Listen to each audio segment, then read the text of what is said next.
श्री रैदास जी महाराज ने ठाकुर जी की इच्छा देख करके और संत निवास बना दिया, सुंदर भव्य मंदिर चिना दिया और दर्शन आवे लोग। जब बढ़िया मंदिर बन गया राम जी का तो लोग दर्शन करने के लिए आने लगे और बढ़िया नाना विधि राग भोग, बढ़िया आरती सेवा पूजा ठाकुर जी के भोग लगता, लोग प्रसाद पाते, कथा कीर्तन सत्संग की धूम मच गई। पर रोग भयो विप्रण को तन सब छायो। जो ब्राह्मणों ने ये देखा, अरे इसकी तो इतनी बढ़ती हो रही, इतनी जय जयकार हो रही है, हमें तो कोई पूछता ही नहीं है। तो ठाकुर जी भी बड़े खिलाड़ी है। ठाकुर जी ने देखो रैदास जी के खूब आनंद कर दिया और अब जो ब्राह्मण थे काशी के वो चिढ़ गए और उनको भगवान प्रेरणा कर रहे हैं कि अब इन रैदास जी को जो है तुम नीचा दिखाओ। अब वो रैदास जी के पीछे पड़ गए। क्या किया, बोले अब चलो इसकी राजा को जाके शिकायत करते हैं।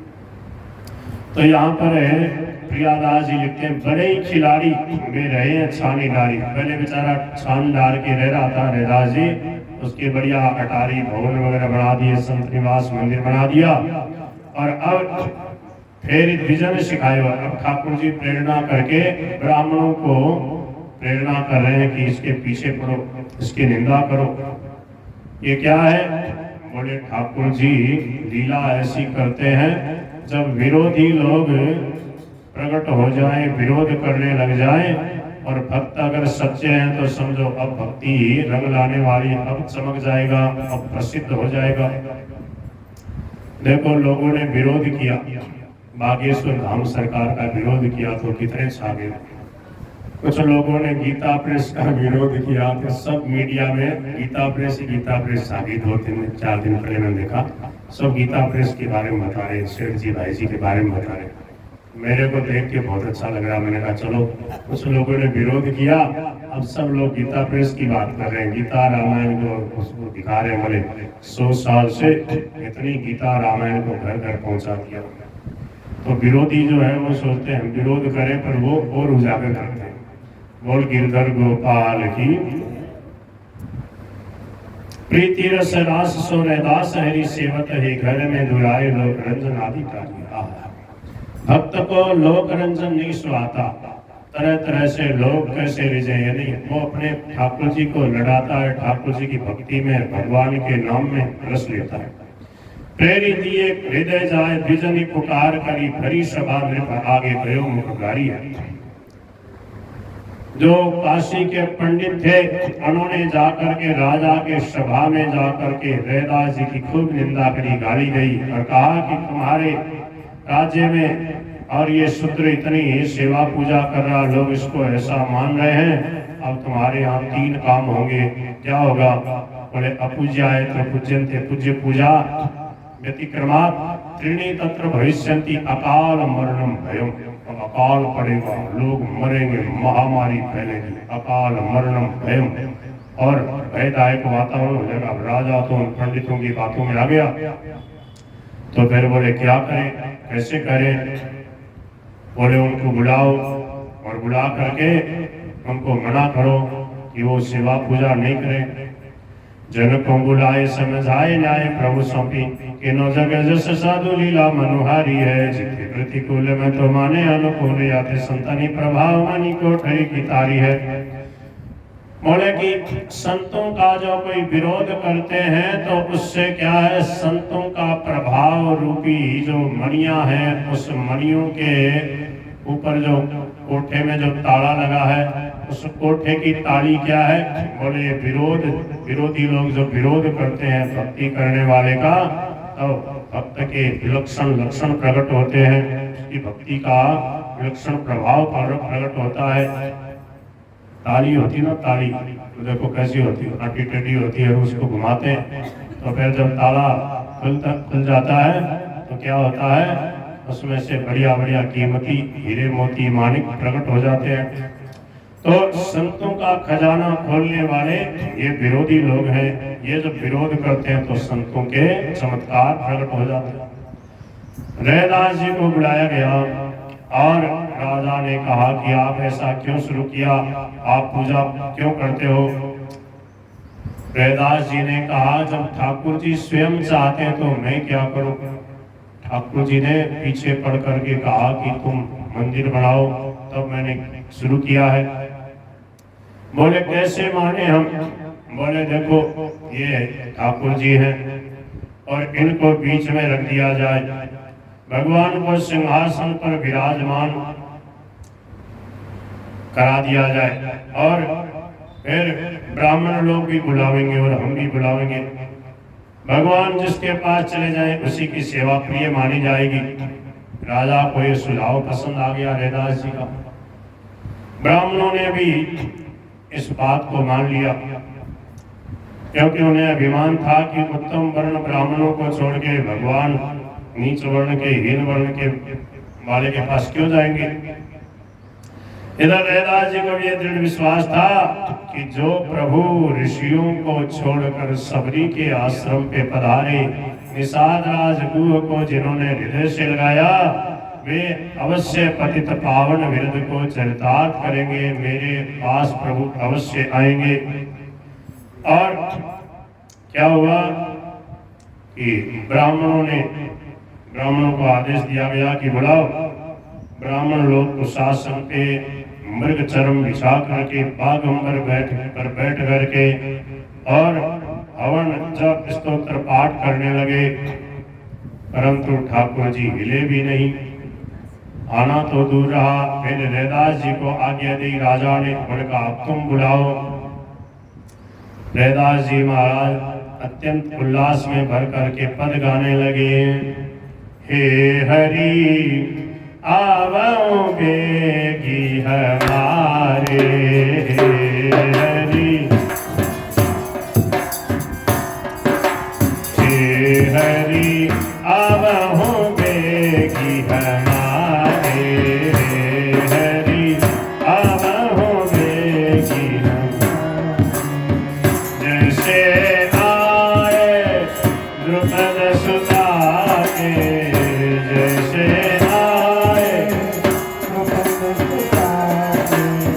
गज के काज सिधारे, हाँ गज के काज सिधारे, हे हरि आवो बेगी हमारे, हे हरि जो प्रहलाद है तो नरहरि भय, जो प्रहलाद है तो नरहरि भय, प्रगटे वज प्रगटे खम्भ को पारे, हाँ प्रगटे खम्भ को पारे, हे हरि आवो बेगी हमारे, हे हरि पथरा को रैदास पतित की, पथरा को रैदास हे दशरथ राज दुलारे, हा दशरथ राज दुलारे, हे हरि आवो बेगी हमारे, हे हरि और भक्तवत्सल भगवान की। हे प्रभु कृपा करो, पत राखो रैदास पतित की, दशरथ राज दुलारे। पद पूरा होते होते तो भगवान सिंहासन सहित रैदास जी के हृदय से आके लगे। बोलो भक्तवत्सल भगवान की। सब ब्राह्मण नतमस्तक हो गए। रैदास जी को राजा की ओर से भी भगवान की सेवा का पूरा अधिकार मिल गया। इसलिए कहा, जिते प्रतिकूल मैं तो माने अनुकूल याते, संतनि प्रभाव मणि कोठरी की तारी है। बोल वृंदावन बिहारी लाल की जय। जब भगवान चाहते हैं जिससे सेवा पूजा लेना, भगवान जिसको प्रसिद्ध सिद्ध करना चाहते हैं, फिर कौन रोक सकता है। बसत चितौर माझे रानी एक झाली, नाम बिन कान खाली, आन शिष्य भई है। संग होते विप्र सोनी छिप्रत न आँच लागे, भागीमती नृप आगे वीर सब गई है। वैसे ही सिंहासन पे आन के विराजे प्रभु, पढ़े वेद वाणी पे न आए यह नहीं है। पतित पावन नाम कीजिए प्रकट आजो, गायो पद गोद आई बैठे भक्ति लई है। बोल वृंदावन बिहारी लाल की। अब एक और चमत्कार सुनो। बसत चित्तौड़ माज रानी एक झाली नाम की जो रानी थी चित्तौड़गढ़ की, वो क्या है, नाम बिन कान खाली।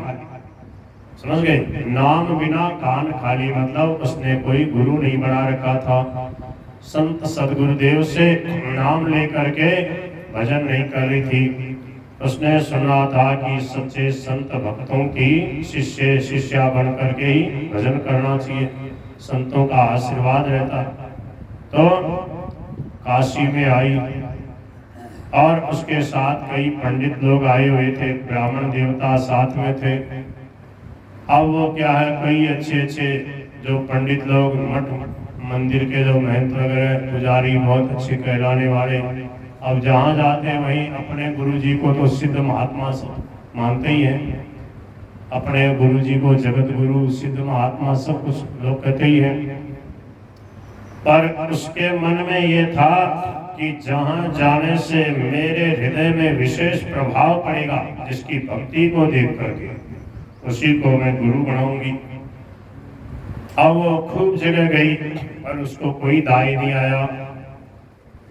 और रैदास जी की महिमा उसने सुन रखी थी, पर वो जो पंडित पुजारी वगैरह वो उनको रैदास जी के पास नहीं, पहले अपने अपने गुरु जी के पास मठ मंदिरों में घुमाते रहे। उसने कहा रे भाई रैदास जी के पास में तो ले चलो, दर्शन तो कराओ। तो रैदास जी के पास में आई तो देखा मगन होके कीर्तन कर रहे हैं, धूम मची हुई है कीर्तन की, रैदास जी आनंद विभोर होके कीर्तन कर रहे हैं। देखते ही बोले यही मेरे गुरु जी है, मैं तो इन्हीं से दीक्षा लूंगी। रैदास जी महाराज से कहा, महाराज मेरे को आप नाम मंत्र दान करो।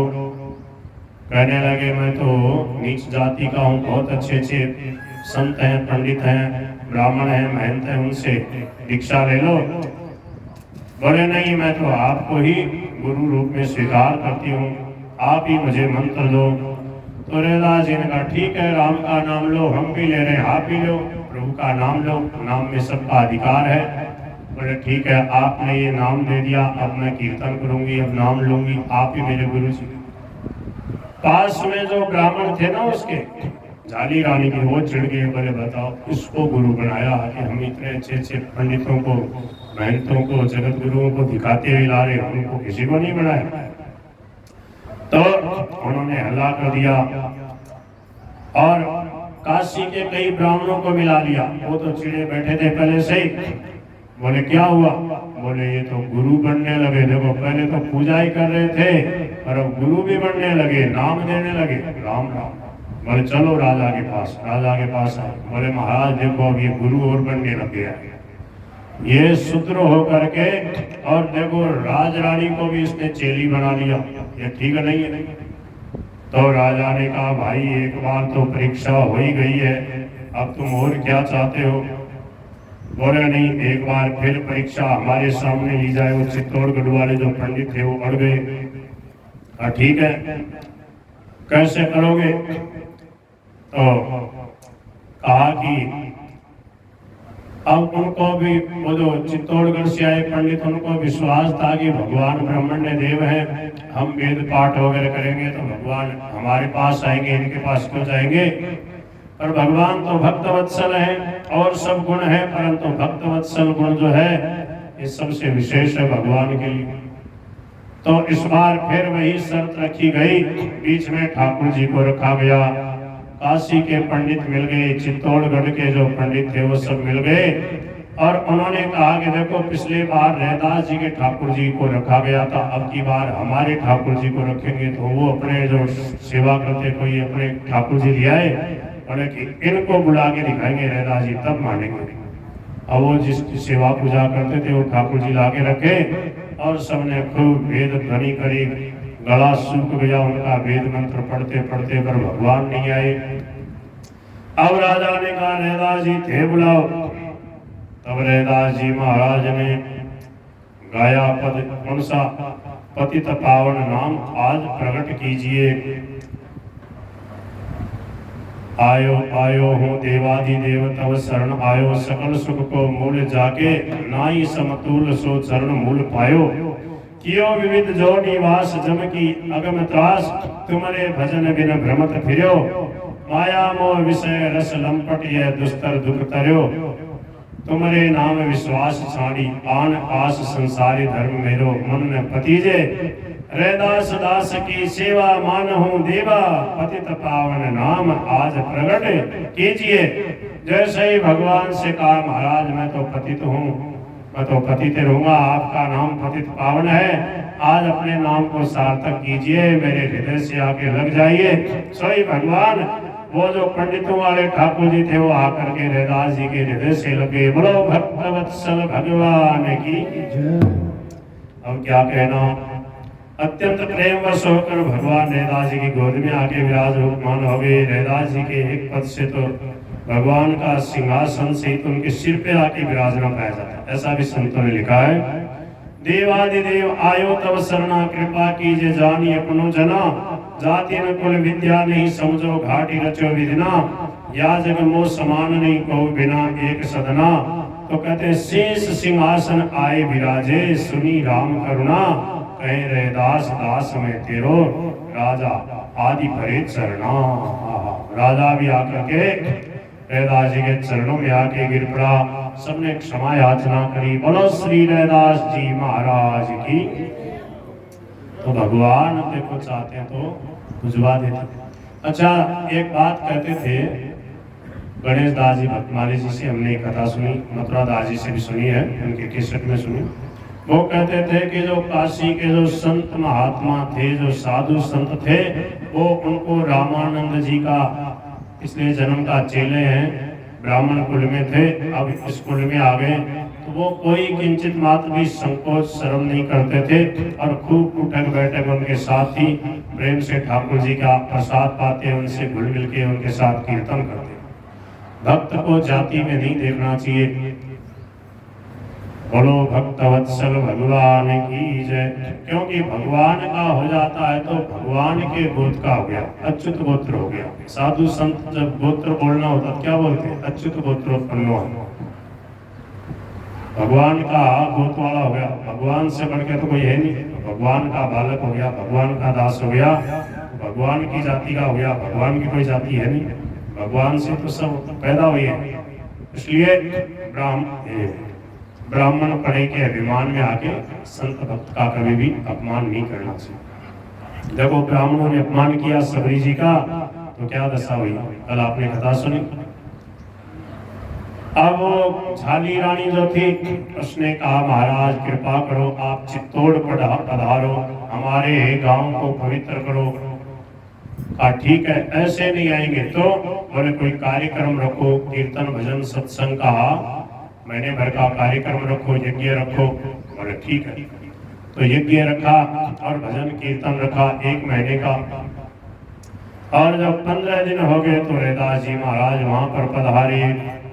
जब रैदास जी महाराज चित्तौड़गढ़ में आए तो झाली रानी ने खूब जो है धन पटवारे, बहुत धन पटवारे, खूब धन और वस्त्र आभूषण लुटाए उसने, खूब जय जयकार हुई। ये सब सुन करके वो जो ब्राह्मण थे वहां के बोले भैया कौन है, कौन है इसके लिए इतना न्यौछावर कर रही है, इतनी शोभा यात्रा, इतनी जय जयकार हो रही। बोले ये इनके गुरु जी हैं। बोले गुरु जी हैं? बोले हाँ। कौन से ब्राह्मण हैं, कितने वेद पढ़े हुए हैं? बोले ब्राह्मण तो नहीं है। तो बोले जूते गांठने वाले हैं। अरे राम, इसको गुरु बना लिया। अब बोले अब हम यहाँ नहीं रहेंगे। जाने लगे, सेवकों ने जाके बताया रानी से, बोले भाई ब्राह्मण यज्ञ वगैरह छोड़ करके जा रहे। रानी ने कहा बुलाओ, जल्दी बुलाओ। बुलाया। बोले महाराज क्या बात है? बोले इसको आपने बुला लिया तो बोले आपके कोई मटके के हाथ लगा रहा है क्या? आपकी रसोई में जा रहा है, आपको छू रहा है क्या? हमारे गुरु जी संतों की जाति देखते। तो ब्राह्मणों को समझाया रानी ने, बोले कि देखो आप अपना कार्यक्रम करो, हमारे आए हैं, आप अलग से अपनी रसोई बना ही रहे हो, तो क्या परेशानी, और विशेष अलग कर लो, आपको ज्यादा परेशानी हो रही हो। करी के रसोई में जब भोजन करने बैठे, अब महाराज इधर तो खूब जय जयकार हो रही, रैदास जी महाराज उधर सत्संग करा रहे, और इधर ये ब्राह्मण लोग यज्ञ वगैरह करके फिर जब जीवने के लिए बैठे, तो ठाकुर जी की ऐसी लीला हुई, रैदास जी महाराज ने कुछ चमत्कार दिखाया। सिद्ध महापुरुष थे, भजन करते करते सिद्ध हो गए, जैसे चाहते वैसे बन जाते। तो सैकड़ों रैदास हो गए, जितने वो बैठे थे पंडित, सबके बीच में एक एक रैदास बैठे। देखो ऐसा ही लिखा है, करके रसोई बीज भोजन करने बैठे, द्वै मधि एक यो रैदास को निहारी, देखी भई आंखें दीन बाखें सीखे लाखें भये, स्वर्ण को जनेऊ कांडो त्वचा की न्यारी, हरे राम राम राम हरे हरे, हरे कृष्ण। सब ब्राह्मणों के बीच में एक एक रैदास जी बैठे। मथुरादास जी कहते थे वो ब्राह्मण करने गए, जी मेरी पत्तल मारी गई, क्यों? बोले मेरे को देखो इसने छू लिया। दूसरा कहता मेरे को भी छू लिया, देखो मेरे से गोडा अड़ा के बैठा, पास में बैठा। ऐसे करते करते सबको अपने पास में रैदास जी के दर्शन हो रहे। ऐसा रैदास जी ने अपना विराट रूप दर्शन और प्रकट कर दिया। सब लोग बड़े दंग रह गए कि देखो ऐसा प्रभाव है कि सैकड़ों रैदास दिखाई दे रहे। फिर रैदास जी ने क्या किया, बोले वहां पर जो सिंहासन पड़ा था उस सिंहासन पे चढ़ गए और स्वर्ण पर जनेऊ काटे, त्वचा की न्यारी, जैसे हनुमान जी ने त्वचा खोल करके राम लक्ष्मण जानकी बैठे मेरे सीने में दिखा दिया, राम का नाम दिखा दिया। ऐसे ही उन्होंने हाथ मारा और देखो क्या बोले, बोले 7 जन्म से ब्राह्मण होता हुआ आ रहा हूँ, ऐसे बोलते थे मथुरादास। 7 जन्म से ब्राह्मण होता हुआ आ रहा हूँ, कल्याण नहीं हुआ था। कल्याण ब्राह्मण पढ़े से नहीं होता, कल्याण सरलता से होता है, भक्ति से होता है। भगवान का भजन करने से सरलता से कल्याण होता है, अभिमान से कल्याण नहीं होता।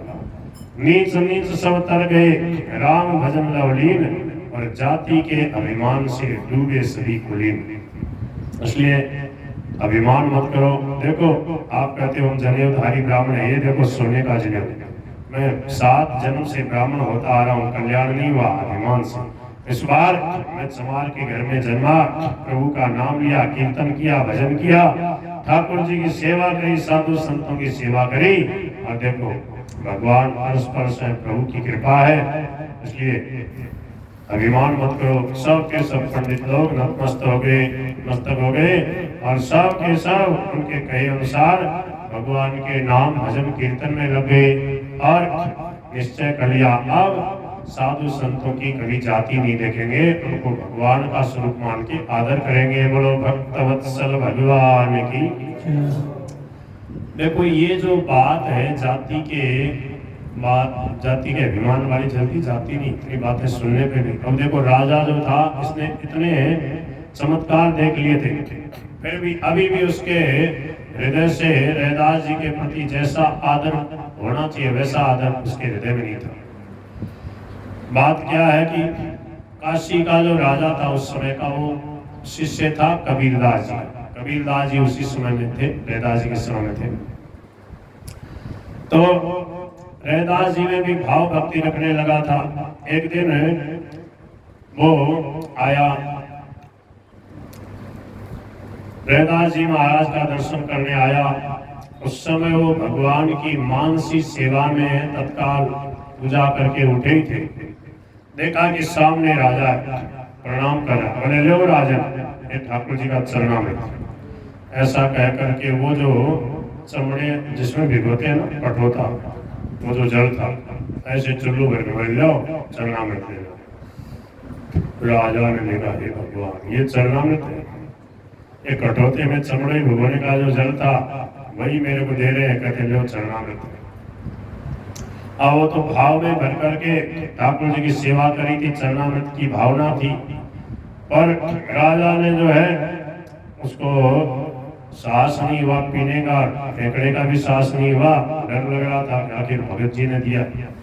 तो क्या किया, पीने का नाटक करते करते उसने अपना जो अंग रखा था ना, कोट वगैरह जो पहन रखा था, उसके ऊपर डाल लिया।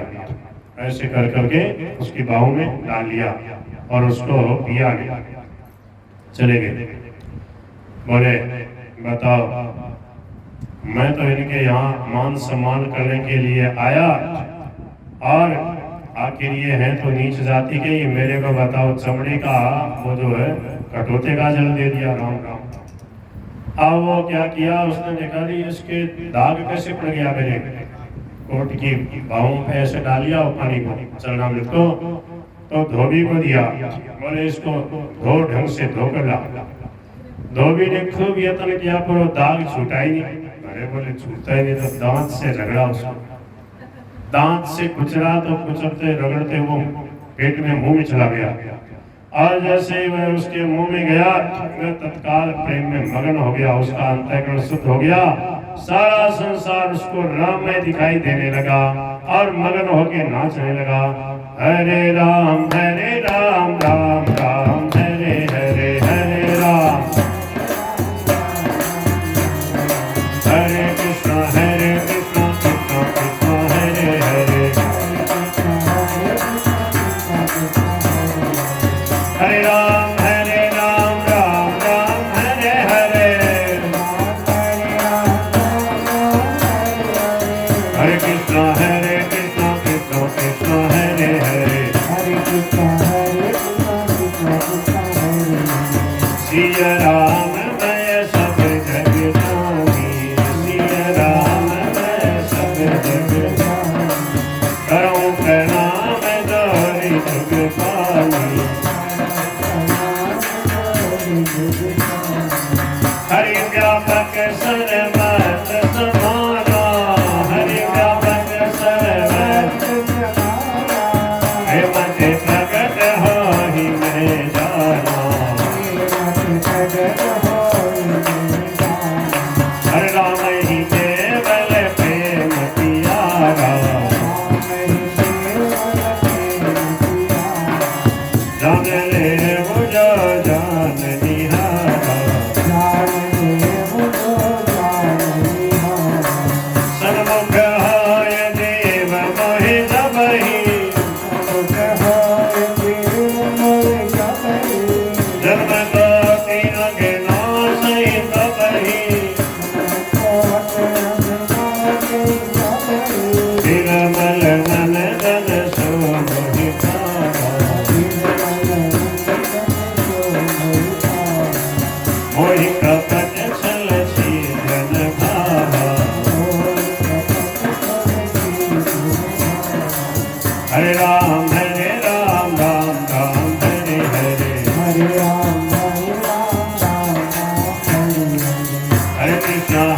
कृष्ण कृष्ण कृष्ण हरे हरे। राजा ने देखा, अरे बोले भाया क्यों हो तेरे, कोट धोरियो हो कि तुम कीर्तन करवा लागो तेरे होयो के, तू कहे सिया राम मैं सब जग जानी, हर जगह भगवान है भगवान, क्यों हो तेरे, तुम पागल गए हो। कपड़ा धोते राम राम। हाँ, कपड़ा धोना ही भूल गो, कैसे लिखा। बोले अब कपड़ा कौन धोए, मगन हो गया हो तो। और सारा संसार उसे राम में दिखने लगा, वह प्रेमोन्मत्त हो गया। अब वस्त्र कौन धोता, वह तो देख ही सुध भूले भगवान का नाम रटने लगा। अब थोड़ी सुध आई तो देखा राजा खड़ा रहे। बोले भाया कितनी देर होगी, तुम घंटा दो होगी, तुम एक कपड़ों को धो पाए।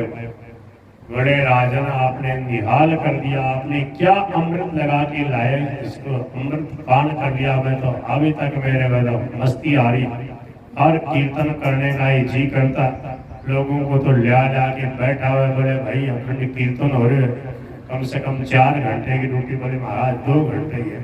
अरे 24 घंटा है, 6 घंटे निकाल सकते हो, दो घंटे करके। और अरे लोग बोले चलो 2 घंटे 3 घंटे आ जाए, चलो ठीक है। और वो कह रहा मैं तो थमना ही नहीं चाहता, मैं तो कीर्तन करता ही जाऊँ। तो राजा ने कहा आखिर बात क्या हुई? बोले ये जो आपने ये लगा रखा था कोट के, क्या था? बोले अमृत था, अमृत। अब राजा के समझ में आया, हो तब राजा जो है दौड़ा दौड़ा रैदास जी के पास आया।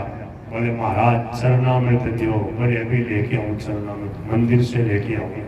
बोले मंदिर से नहीं महाराज, यो थाला ही कटोता में से ही देते हो, यो अमृत है। बोले अब ये तो पानी है, वो कटोते का जल है, वो बात नहीं रही, वो तो समय की बात थी उस समय। अब तो ये चमड़े भगोड़े का ही जल है।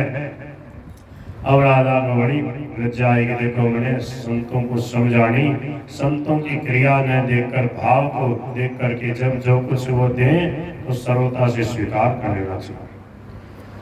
एक बार की बात है, गुरु गोरखनाथ जी महाराज ने खूब रैदास जी की बातें सुनी तो रैदास जी से मिलने आई। प्यास लगी तो जल मांगा, रैदास जी ने उनके खप्पर में वही कटोते का पानी भर दिया। और वो उस समय सिद्ध भावना करके उठे ही थे कि ठाकुर जी को मैंने स्नान कराया है, जो ठाकुर जी का चरणामृत था। गोरखनाथ जी को ध्यान है, अरे राम राम ये तो चमार है, और दूसरे चमड़े भिगोने वाला कटोते का जल मेरे कमलों में हो दिया है। अब बोले कि क्या करो, इसको पी भी नहीं सकता और गिरा भी नहीं सकता, भगत जी ने दे दिया। आओ कहा ठीक है महाराज, ठीक है पीऊंगा। ऐसे करते करते और फिर कुछ बातें हुई, फिर वो खप्पर लिए कबीरदास जी के पास गए मिलने। कबीरदास जी ने खप्पर को भरा देकर पूछा कि भाई इसमें क्या है? इन्होंने सारा हाल बताया। बोले महाराज रैदास जी के पास गया था, प्यास लग रही थी, मैंने कहा पानी दो, वो कटोते का पानी इसमें मेरे खप्पर में हो दिया। कबीरदास जी की पुत्री कमाली जो है ना, वो जानती थी रैदास जी का प्रभाव। बोले महाराज कृपा करो थे, ये पानी थे मैंने प्याले, वो तो पिलाने। बोले ले ले ले तो पिले। वो पूरा पानी पी गई और पीते ही मस्त हो गई, उसको दिव्य ज्ञान हो गया। और क्या हुआ, गुरु गोरखनाथ जी कबीरदास जी का सत्संग करते रहे और फिर वो अपनी मस्ती में चले गए। फिर क्या हुआ कि कमाली का विवाह हो गया और वह अपने पति के साथ मुल्तान चली गई। मुल्तान है ना, आजकल कहाँ है, पाकिस्तान में है, मुल्तान शहर था, तो वहाँ चली गई। और यह भी अपने योग का संप्रदाय का प्रचार करने जब मुल्तान गए तो वहाँ पर क्या है कि अपने योग की सिद्धि से सबको प्रभावित कर देते थे। और उनके पास एक खप्पर था जो सिद्धि बल से कभी भी भरता नहीं था। उनका कहना था कि जो मेरे खप्पर को भर देगा उसी के यहाँ भोजन करूंगा। और खूब देश विदेश में घूमे, राजा रईस, उनके खप्पर को कोई भी नहीं भर सका। ऐसे ही विचरते हुए वे संयोग से मुल्तान आ पहुंचे और कहा कि जो मेरे खप्पर को भरेगा उसके यहाँ जीवूंगा। कमाली को पता लगा, कबीरदास जी की बेटी, बोले कि लाओ बुलाओ बाबा जी को। पति ने कहा तो कैसी बात कर रही है, उन महात्मा जी का खप्पर कोई नहीं भर पाया। बोले तुम ले आओ तो सही, चिंता मत करो, मैं कबीरदास जी की बेटी हूँ, धंधा है। और वो आ गए और जैसे ही उन्होंने कहा पहले खप्पर को भरो, कमाली ने पर्दे की आड़ से उनके सामने थाल परोस कर खिसका दिया। उन्होंने अपना खप्पर भरने को कहा, कमाली ने चम्मच से चावल डाल करके उनके खप्पर को पूरा भर दिया और वो चावल बाहर निकलने लगे, इतना भर गया। अरे बोले आश्चर्य। कहा कि तुम कौन हो? बोले मैं कबीरदास जी की बेटी कमाली। कहा कि ये कमाल तुमने कहां से सीखा? बोले ये रैदास जी के कटोते के जल का प्रभाव है। बोल गिरधर गोपाल की। तब तो रैदास जी ने अब वो समझ में आया, हो ये उस रैदास जी के कटोते का जो जल था वो मैंने इसको पिलाया, उससे इसके अंदर दिव्यता आ गई। अब तो वो वापस आए रैदास जी के पास और बोले लाओ महाराज रैदास जी, क्या? बोले जल पिलाओ। बोले लेके आता हूँ, बढ़िया ठंडा मटकेगा जल। बोले मटकेगा नहीं तो बोले इस कटोते में से दो। बोले अब तो चमड़ा कोई पानी है महाराज। क्यों? प्याते थे तब पिया नहीं, जिन पिया पिया को जान लिया। प्याते थे तब पिया नहीं, जिन पिया पिया को जान लिया। अरे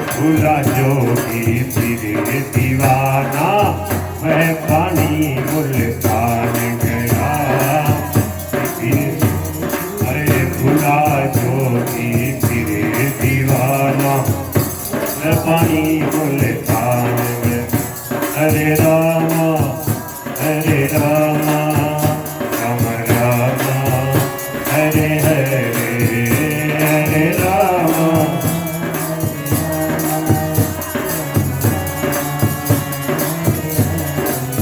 हरे हरे कृष्णा